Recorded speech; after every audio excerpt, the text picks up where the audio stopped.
22.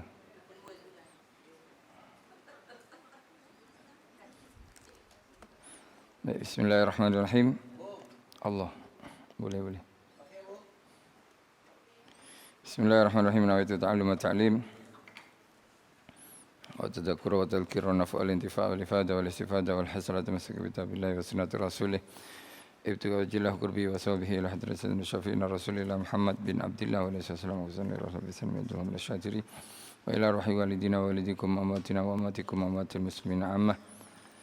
ومن أمر هذا المكان سابقا ولهكا من تصدق فيه ومن عبد الله فيه إن الله تغشاهم بالرحمة والمغفرة ويسكن الجنة ويختم لنا ولكم بالحسنى في خير ولطف وعافية وإلى حضرة النبي محمد صلى الله عليه وسلم الفاتحة.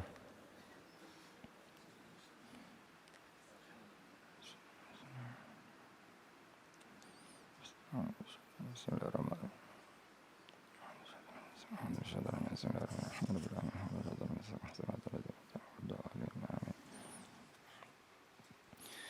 Bismillah, alhamdulillah, wassalatu wassalamu ala rasulillah Sayyidina Muhammad bin Abdullah wa ala alihi wa sahbihi wa mawalah wa la hawla wa la quwata illa billah.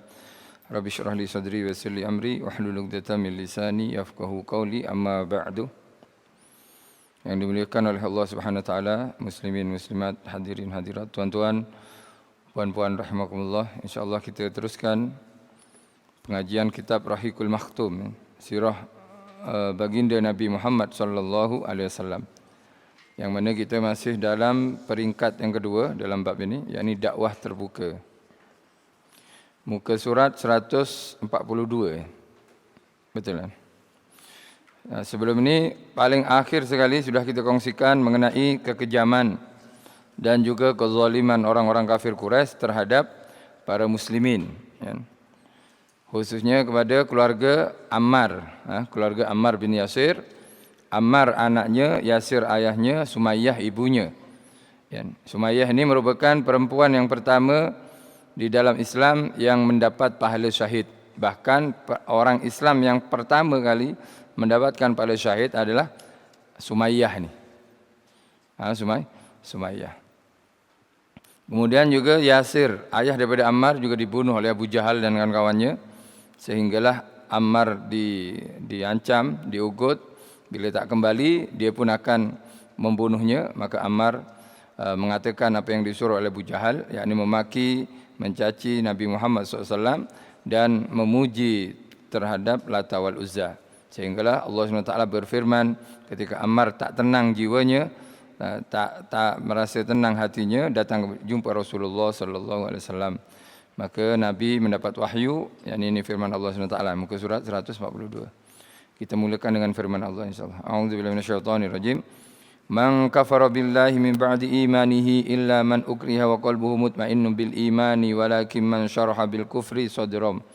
Walakin man syaraha bil kufri sadram fa alaihim ghadabun minallahi wa lahum azabun azim. Sesiapa yang kufur kepada Allah sesudah dia beriman, maknanya murtad, ya, maka baginya kemurkaan dan azab daripada Allah. Kecuali orang yang dipaksa sedang hatinya tetap tenang dengan iman, tetapi sesiapa yang terbuka hatinya menerima kufur, maka atas mereka tertimpa kemurkaan daripada Allah SWT dan mereka pula beroleh azab yang besar. Surah Al-Ahzab. Ini diturunkan khusus kepada Ammar itu sendiri. yakni Allah masih mengira atau menganggap Ammar ini bukan kufur, ya, tapi dia dalam keadaan terpaksa. Ya. Abu Fakihah, ya, Abu Fakihah. Fakihah ini arti dia apa? Buah-buahan sebetulnya. Fakihah. Atau kalau qaf, sebab di sini guna kaf kan. Kalau qaf fakih, fikah itu qaf kan. Fikah kan belajar fikah qaf kan. Q ya. Q kan. Kalau fakihah ni bukan fakih itu Q katanya. Tapi kalau fakihah maknanya buah. Ya mungkin jual buah dia atau orang yang banyak buahnya. Ya. Nama sebenarnya Aflah. Aflah orang paling berjaya, paling beruntung. Arti dia lah. Ialah hamba kepada Bani Abdiddar. Nama dia Aflah atau Fakihah. Mereka telah mengikat kakinya dengan tali. Ini masih dalam tajuk penyiksaan ya. Penyiksaan kafir Quraisy terhadap muslimin atau orang-orang Islam yang masuk Islam di zaman tersebut. Abu Fakih ini diikat kakinya dengan tali dan kemudian mengheretnya di atas tanah. Diheret. Diheret bukan diheret macam ditarik macam ni ya. Tak, diheret naik kuda. Yang mengheret tu naik kuda, ya dicala lah semua. Badan dia, kepala dia, luka semua. Sebab dia seorang hamba kan. Dia adalah hamba kepada Abdul Dar, hamba sahaya. Khabbab bin Arad ialah hamba kepada Ummu Anmar binti Siba bin dari Bani Khuza'ah. Orang musyrikin mengenakan berbagai-bagai penyiksaan terhadapnya. Hamba-hamba, yakni orang-orang yang tak ada kuasa, tak ada harta ni disiksa oleh kafir Quraisy. Mereka mengepal rambut di kepalanya dan merentapnya dengan sekali rentapan. Ditarik kan rambut tadi. Alhamdulillah. Mereka memusingkan tengkuknya dengan sangat keras. Mereka membaringkan Khabbab beberapa kali di atas bara api. Kemudian mereka letakkan di atasnya seketul batu sehingga tidak mampu untuk Khabbab bangun. Zunairah pula, ini seorang perempuan juga ni, Zunairah An-Nahdiyah dan seorang anak perempuannya serta Ummu Ubais merupakan golongan hamba wanita yang telah memeluk Islam. Orang musyrikin mengenakan penyiksaan ke atasnya sama seperti penyiksaan yang dinyatakan dalam contoh-contoh disebut di atas. Ini Zunairah ini terkenal siksaannya adalah sama, dibakar, diheret sampai buta ni Zunairah. Sebab kenapa? Bara api sangat dekat dengan matanya sampai buta. Tapi dalam satu riwayat Zunairah ketika dah buta ni datang kepada jumpa Rasulullah sallallahu alaihi wasallam. Mengaku Islam, akhirnya Nabi mendoakan dia lah, bukan menyentuhnya ya, bukan sebab mendoakan dia dan dia dapat melihat kembali, melihat balik, dapat memandang balik. Seorang hamba Bani Mu'ammil yang berasal dari Bani Adi telah memeluk Islam. Lalu Umar bin Khattab, ini Sayyidina Umar belum Islam lagi ni. Ketika ini beliau masih musyrik. Memukulnya sehingga bila merasa bosan, dia berkata, aku tidak meninggalkan dari memukulnya kecuali kerana bosan. Sampai puas hati, sampai penatlah pukul dia. Allah. Macam mana ni orang siksa? Pahalanya besar tapi nak tahan tu tak larat gitu. Kita tak dipukul pun tak larat nak solat kan. Tak ada orang pukul kita pun, tapi tak solat juga kan. Semua hamba ini telah dibeli oleh Abu Bakar radhiyallahu anhu dan dimerdekakannya. Sebagaimana Abu Bakar radhiyallahu anhu memberikan Bilal dan Amir bin Fuhairah.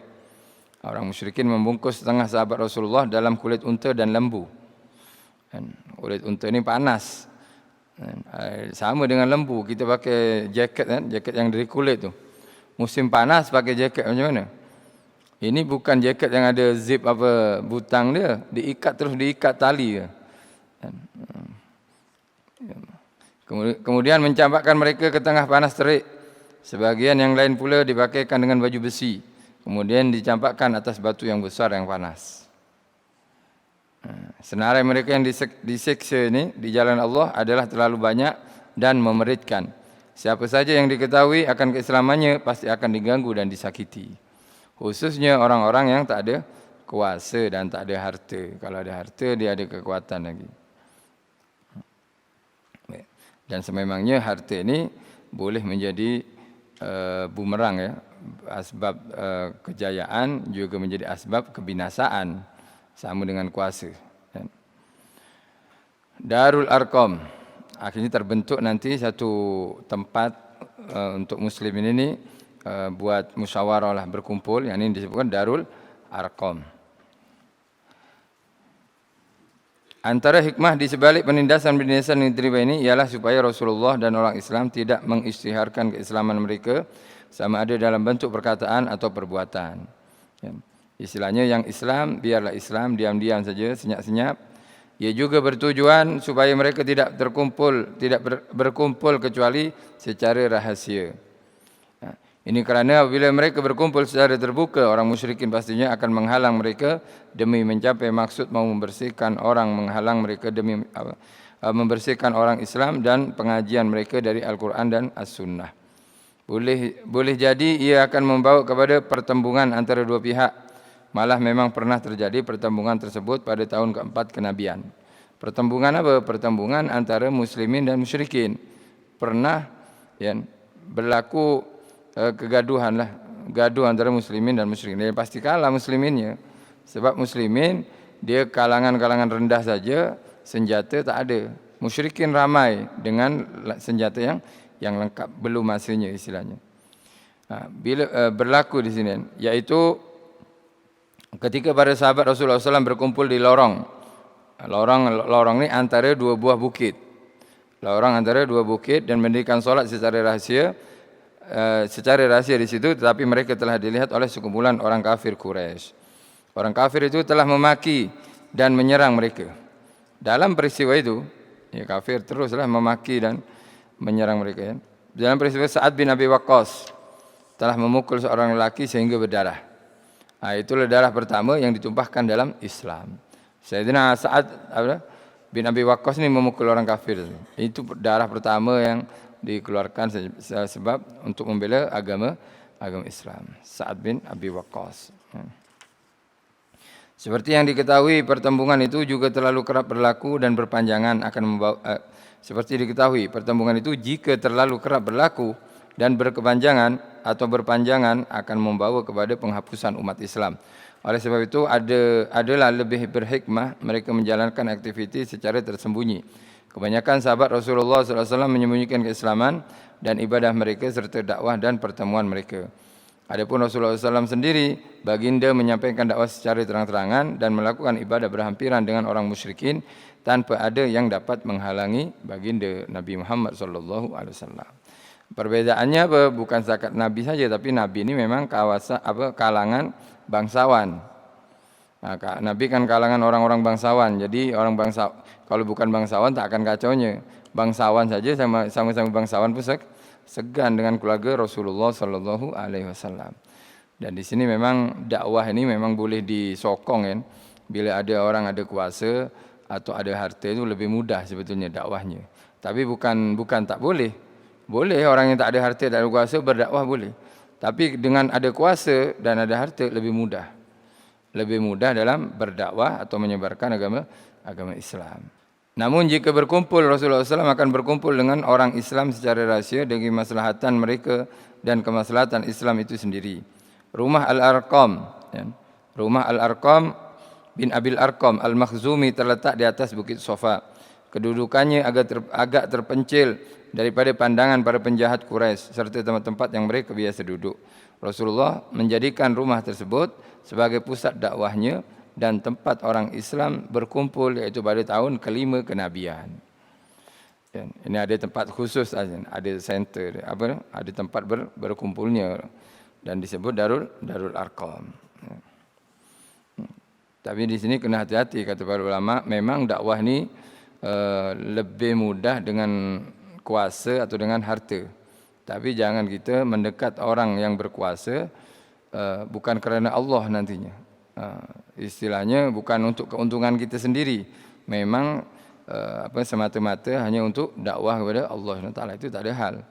Tapi masalahnya nanti kalau dah tertipu dengan kuasa dia, selamat dengan keselamatan dia, keamanan dia, atau dah puas dengan pemberian dia, habuan dia, dalam sekali itu kan untuk dakwah untuk diri kita sendiri, ini celaka nantinya. Sebab kita hormat kepada orang yang berkuasa atau orang harta, sedangkan dia bukan orang baik istilahnya, ya kita ikut tak baik jadinya, akan ridha kepada satu kemaksiatan. Hikmah yang berikutnya daripada penyiksaan tersebut, yakni terbentuknya atau berdirinya satu rumah yang dijadikan tempat musyawarah muslimin, yakni rumah Darul Arqam. Al-Arqam di sini dikenal kurang baik ya di Malaysia. Arqam. Sekarang tak ada kan. Saya pun tak tahu sebetulnya, dengar-dengar Arqam di Sungai Penchala kan. Dululah. Dia ekonomi itu bagus, internasional dia, bukan setakat. Sampai sekarang kan ada penerus dia, tukar nama kan. Tapi alhasil ya alhamdulillah. Tahun kelima Nabi ni kan, tahun kelima baru ada Darul Arqam ni. Ribat Al-Mustafa ni berapa tahun sudah? Barulah. Tak, yang sebelumnya tu Ribat Al-Quran ya. Itu berapa tahun sudah? Tak lama lagi. Belum lama lagi. InsyaAllah lah.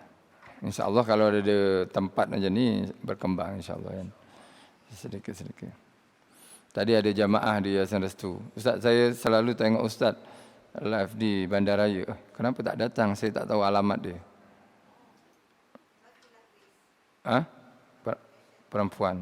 Itulah saya bagi pun saya dah lambat tadi. Saya pun di sini pun kena datang. Makcik dah. Ya mungkin sekarang hadir ya makcik. Maksudnya melihatlah, tengok. Ada alamatnya tapi ialah orang muda, jiwa muda boleh tahu. Yang tua-tua ni dah tak boleh lah nak tengok. Kena ada orang yang bawa atau ambil. InsyaAllah lah sedikit-sedikit. Baik. Sekarang ketika para muslimin ini disiksa kan, akhirnya mau tak mau mereka untuk hijrah kan, untuk hijrah sementara ke Habasyah ni, ke Utopia. Ini panjang ceritanya nanti. Habasyah bukan terus masuk negara orang, tapi juga dengan kebenaran dari Raja Habasyah itu sendiri. Penghijrahan pertama ke Habasyah, Utopia kan. Penindasan terhadap umat Islam bermula pada pertengahan atau penghujung tahun keempat kenabian. Pada mulanya penindasan ini bermula dengan penindasan kecil, namun menjadi semakin keras dengan berlalunya hari demi hari dan bulan demi bulan sehingga semakin memburuk pada pertengahan tahun kelima kenabian. Orang Islam mulai merasa tidak selamat tinggal di Mekah. Ini menyebabkan mereka berfikir untuk mencari jalan keluar dari menyelamatkan diri daripada seksaan yang pedih tersebut.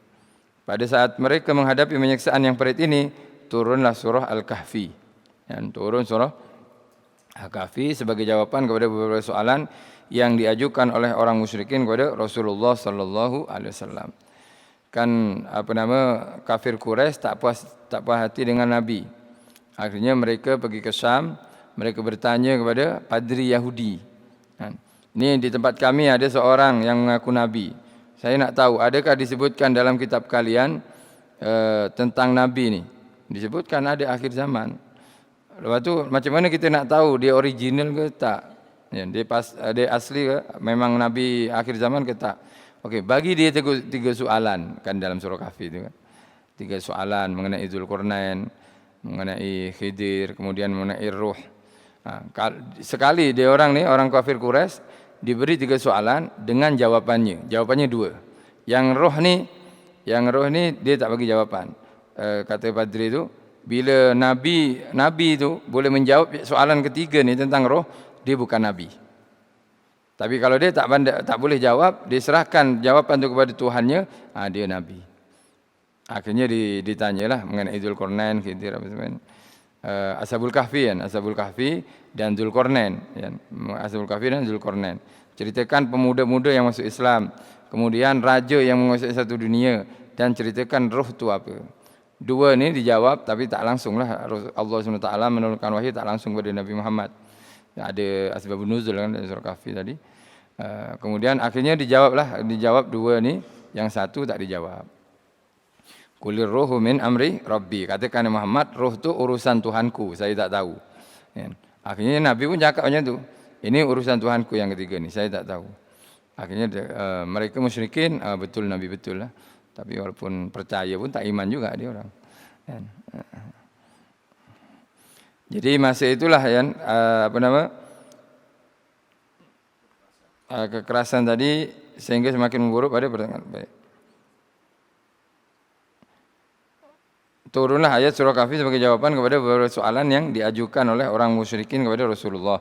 Akan tapi surah ini juga turut merangkumi 3 cerita. Cerita-cerita itu adalah sebagai isyarat jelas daripada Allah SWT kepada orang mukmin. Kisah Ashabul Kahfi. Kisah Ashabul Kahfi. Pemuda-pemuda ni yang menyorok, yang lari daripada raja yang zalim. menunjuk jalan ke arah hijrah dari pusat kekufuran dan musuh apabila dibimbangi keselamatan agama mereka sambil berserah kepada Allah. Jadi cerita Ashabul Kahfi sendiri memberikan isyarat kepada muslimin dan juga kepada Nabi bahwasanya kita kena ikut cara mereka. Ashabul Kahfi kan pemuda-pemuda yang lari pada raja zalim, kekufuran dan bahkan ancaman pembunuhan. Akhirnya mereka mengikut jejak cara Ashabul Kahfi itu sendiri. Mereka hijrah ke Habasyah nanti. Yani Allah SWT berfirman, A'udzubillahi minasyaitonir rajim. Wa idza i'tazaltumuhum wa ma ya'buduna illallah fa'u ilal kahfi yanshur lakum rabbukum min rahmatihi wa yuhayyi' lakum min amrikum mirfaqa. Maksudnya oleh kerana kamu telah mengasingkan diri dari mereka dan daripada apa yang mereka sembah yang lain daripada Allah, maka pergilah kamu berlindung di gua itu supaya Tuhan kamu melimpahkan daripada rahmatnya kepada kamu dan menyediakan kemudahan-kemudahan untuk menjayakan urusan kamu dengan memberikan bantuan yang berguna.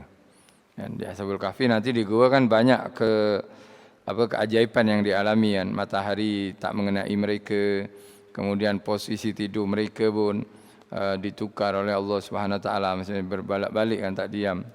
Kemudian tidur mereka, lapar mereka, haus mereka semua telah dimudahkan oleh Allah SWT. Sebab kalau kita tidur lama pun, selama-lamanya kita tidur, lapar juga gitu. Dan siapa yang boleh tidur dua hari? Mungkin ada, tapi pasti bangun dia kelaparan. Ini Ashabul Kahfi beratus tahun, 309 tahun. Itu pengajaran pertama mereka ambil untuk hijrah, seperti Ashabul Kahfi. Okey, hijrah. Kisah Nabi Khidir dan Nabi Musa alaihissalam. Kisah Nabi Khidir dan Nabi Musa alaihissalam pula memberi kefahaman bahawa sebarang suasana tidak berlaku dan membuahkan hasil mengikut perkiraan zahir semata-mata. Yang boleh dipelajari lah. Malah ada kalanya sesuatu perkara berlaku di sebaliknya tidak sebagaimana yang dijangka pada zahirnya.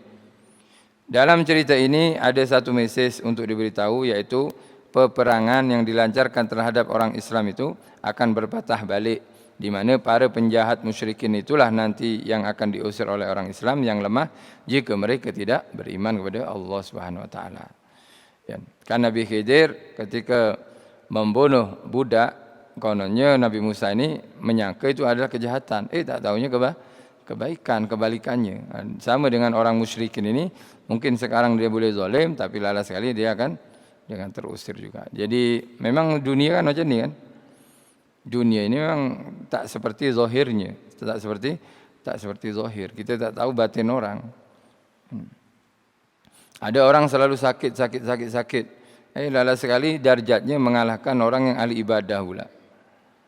Zahirnya dia tak pernah pergi masjid, dia tak pernah pergi tempat-tempat agama, dia duduk je, baring je kerja dia. Bukan kerja dia, yakni kalau kerja goyang kaki ni bahaya ni. Istilahnya keadaan dia. Jadi keadaan dia baring je. Tak pergi mana-mana ni. Lelaki kan. Tak pergi mana, tak pergi masjid, tak baca apa. Duduk je, baring je. Lala sekali darjat dia mengalahkan orang yang selalu pergi masjid. Hikmahnya kan macam tu juga. Sebab kenapa? Sebab yang ini ridha kepada Allah SWT, bersabar lagi dan ridha pahalanya besar. Dan banyak niat yang dipasang. Yang ibadah pula bukan ibadah kerana Allah, memang terjunam dia. Kedudukannya di sisi Allah Subhanahu Wa Taala. Itu kadang ahli maksiat itu di hadapan Allah lebih mulia daripada ahli taat. Kerana apa? Kerana hati orang taat kan. Orang taat ni kan ada tiga kan. Ada orang taat merasa bangga dengan ketaatannya, itulah jerih upayanya, merasa lebih baik macam tu. Ada orang ahli maksiat yang pecah hatinya, yakni merasa hina di sisi Allah. Ini lebih mulia daripada yang ini. Tapi yang paling mulia yang ketiga lah, taat dan merasa hina di sisi Allah Subhanahu Wa Taala. Istilahnya memang zahirnya orang taat dan ahli maksiat ini yang hina zahirnya, tapi kita tak tahu batinnya. Dan yang apa yang berlaku kepada Nabi Musa alaihissalam dengan Nabi Khidir, di sini Nabi Khidir ni disebut Nabi kan, ada khilaf di sana. Ada yang mengatakan Nabi Khidir ini Nabi, ada yang mengatakan bukan Nabi. Wallahu a'lam bishawab. Sebab saya sendiri tak tahu. Sebab para ulama memang berbeza pendapat. Jadi kita pasrah kepada mereka lah. Mereka lebih arif dan alim dalam bab ini. Tapi alhasil Nabi Khidir masih hidup lagi. Masih hidup lagi, masih jumpa dengan orang-orang soleh atau orang-orang yang dia pilih lah.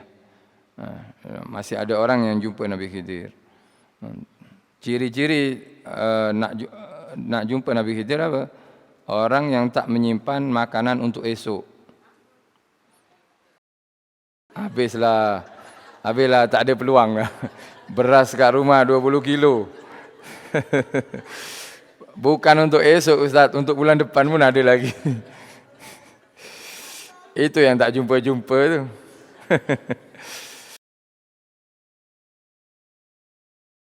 Senang nak jumpa, senang. Tapi dia tak boleh, salah satunya. Tapi yang yang tak boleh lagi, Nabi Khidir ni tak boleh diagak lah. Kita tak boleh Nabi Khidir ni pakai serban, baju putih. Tak, kadang macam orang gelandangan. Kan? Macam orang gelandangan. Boleh. Tak, Nabi Khidir memang berkumpul dengan kadang solat jamaah. Suka hatilah dia solat kat mana-mana. Dia memang ada kelebihan.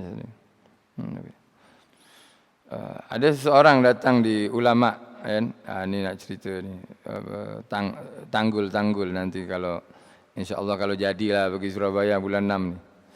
Kita ziarah Habib Soleh bin Muhsin Al-Hamid ni di Tanggul, nama tempat tu Tanggul. Doanya ni secepat kilat. Memang laju dia punya doa. Maksudnya terus terkabul doa. Doanya juga terkabul terus. Ada orang dari Banda datang ke Tanggul ni. Kampung lah. Dia sebetulnya sangat dihormati di Saudi. Orang Raja Saudi masa tersebut lah. Sangat hormat kepadanya. Tapi dia tak nak duduk di sana. Bahkan Presiden Indonesia ya masa tersebut sangat respect. Nak bagi rumah di Jakarta. Tapi dia tak nak duduk kampung juga. Seperti cerita Habib Ali Batu Pahat lah. Habib Ali bin Jaafar kan, Batu Pahat. Jadi nak duduk kampung, nak sembunyi, nak menyorok je ibadah sana. Jadi ada orang bandar datang ke dia, berkata, saya nak jumpa Nabi Khidir. Saya nak jumpa Nabi Khidir. Dia katakan, baik, sekejap lagi dia datang. Dia terus cakap macam tu saja. Macam mana dia nak jemput Nabi Khidir ni? Sekejap lagi dia datang. Okey, sekejap ya, saya nak buat air dulu, kata Habib Soleh. Akhirnya Habib Soleh buat air kat belakang, dilayan sendiri. Tak tahunya apa? Tak tahunya ada pengemis datang depan ni. Pengemis. Buruk, pakaiannya buruk dengan baunya. Kemudian akhirnya tak ada orangnya, tak ada. Saya bukan orang, bukan tuan rumah. Pergilah sini, pergi dulu. Ya, biasa kan orang kita biasa bersih, bisa kemas, biar wangi kan. Jumpa orang macam ni kita mungkin macam tu. Akhirnya dihalau, tak ada orang. Oh nantilah Pak. Akhirnya pergi dia. Misalnya keluar bagi. Ada orang sampai? Tak ada. Pengemis je tadi.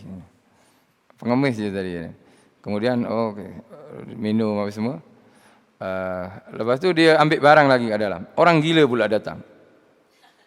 Dengan muka yang lain. Orang gila datang. Memang takutlah terus kunci pintu kan. Tengok orang gila tutup pintu tak buka. Akhirnya ketiga, ada orang datang ke? Ada orang gila. Tengok ada lagi tak? Tak ada, dah pergi. Kau tahu tak siapa? Itu Nabi Khidir. 2 kali dia datang kau tak bukaan pintu. Susah kita kalau sifat masih lebih ke dunia, ada kelemahan kita lah. Ada kelemahan kita. Tengok orang koyak-koyak, tapi tutup aurat koyak-koyak. Agak-agak kita nak tengok dia. Mau tengok dia. Tak tengok kita. Berjalan tepi jalan. Contohnya kan kita naik kereta ni.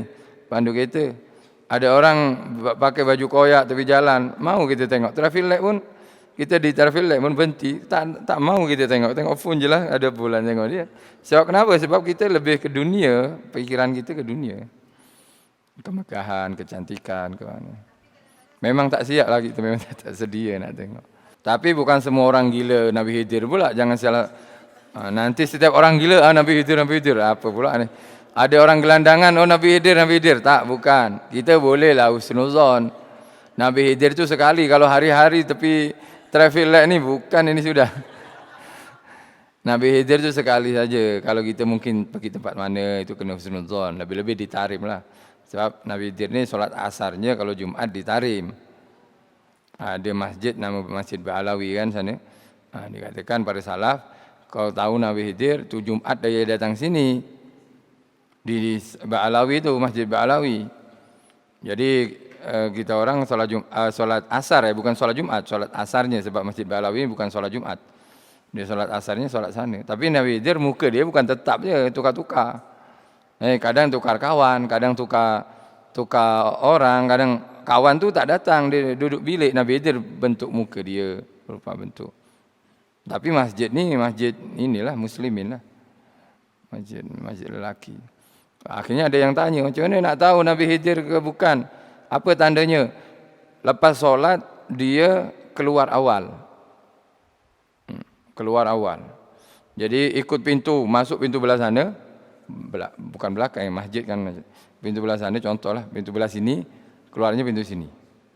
Pintu awal, dia tak baca zikir. Bukan apa. Tak dia keluar awal. Contohnya. Kemudian masa tersebut saya masih belajar solat asar Jumat. Saya keluar awal lah. Tengok tak ada orang, saya kan solat di pintu. Saya keluar awal. Ya. Saya memang sengaja keluar awal. Saya keluar awal, di depan tu ramai menunggu. Kan? Di depan berapa orang kena? Di depan tu ramai menunggu, saya merunduk. Saya tahu ni tunggu Nabi Khidir ni.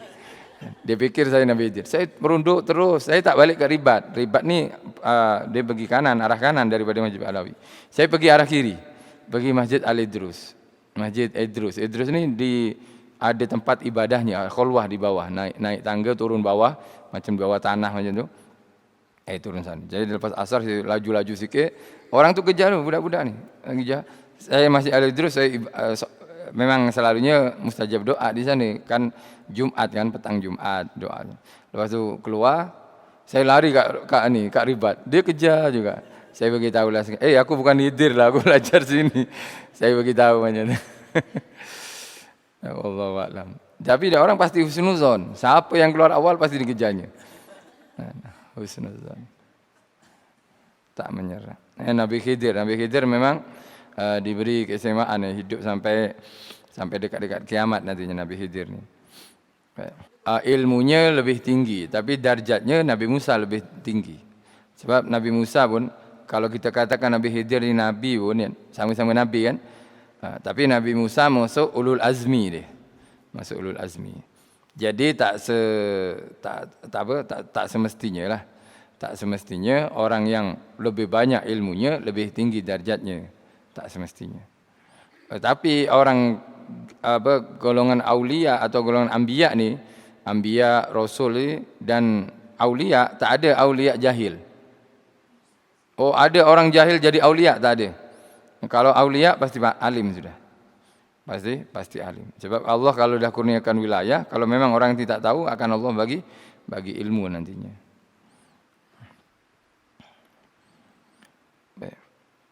Kisah Zulkarnain memberi kefahaman bahawa bumi ini adalah milik Allah dan Allah mewariskannya kepada siapa saja yang Dia mahu.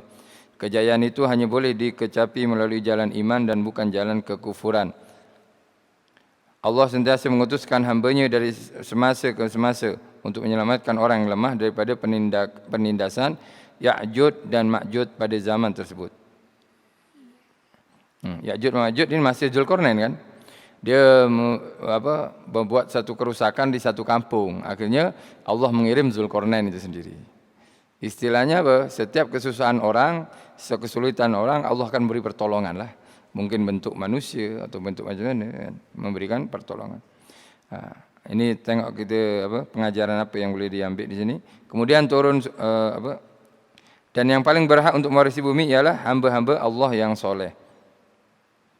Kemudian turun surah Az-Zumar memberikan gambaran mengenai hijrah dan mengisyaratkan bahawa bumi Allah ini bukan sempit. Ya'jud dan Ma'jud masih hidup ya sampai sekarang ya, beranak pinak dia. Beranak pinak, lala sekali nanti meletup semua dia makan, habis semua. Dan, zaman Nabi Isa lah, Nabi Isa AS. Allah berfirman, A'udzubillahi minasyaitonirrajim. Qul ya ibadilladzina amanu taqu rabbakum lilladzina ahsanu fid dunya hasanah wa ardullahi wasi'ah innama yuwaffas sabiruna ajrahum bighairi hisab. Maksudnya katakanlah wahai Muhammad, wahai hamba-hambaku yang beriman, bertakwalah kepada Tuhan kamu.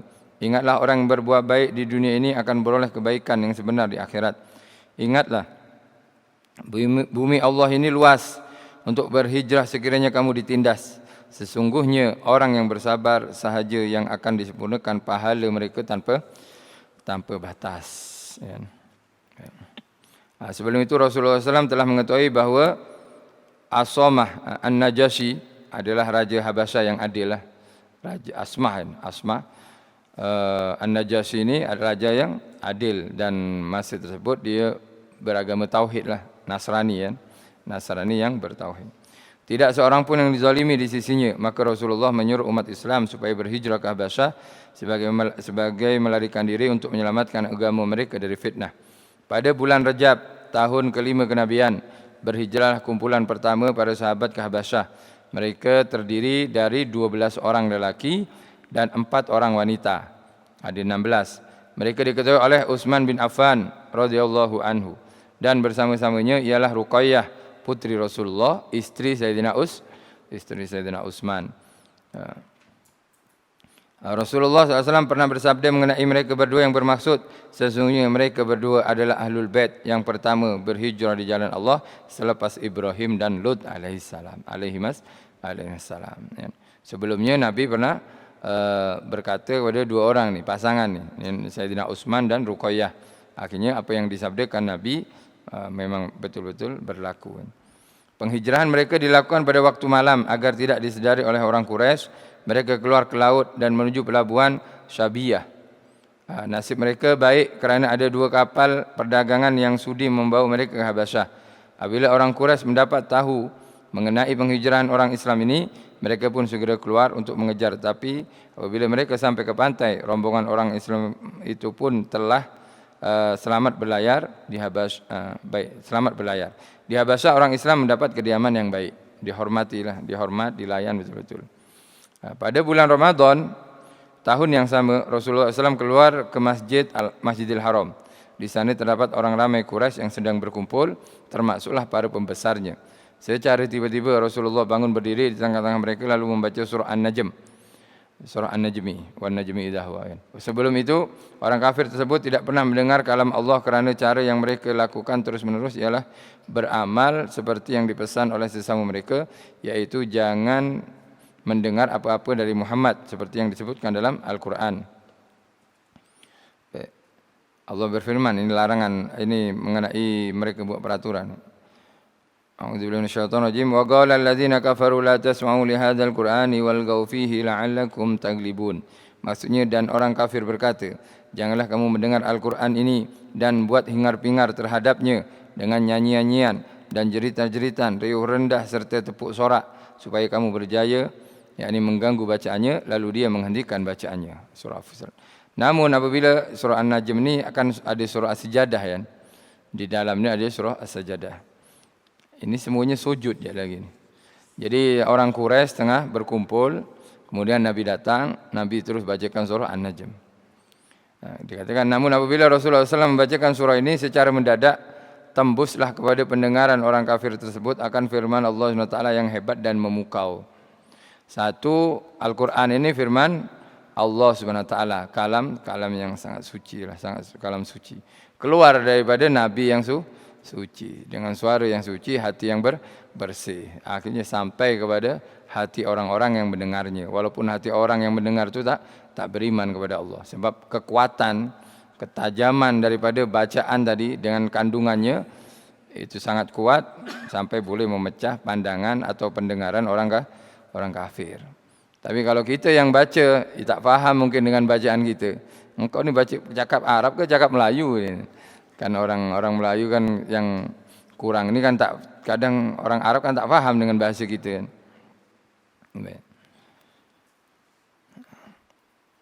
Tembuslah kepada pendengaran orang kafir tersebut akan firman Allah yang hebat dan memukau, yang tidak boleh digambarkan oleh kata-kata akan kehebatan keagungan kalamnya.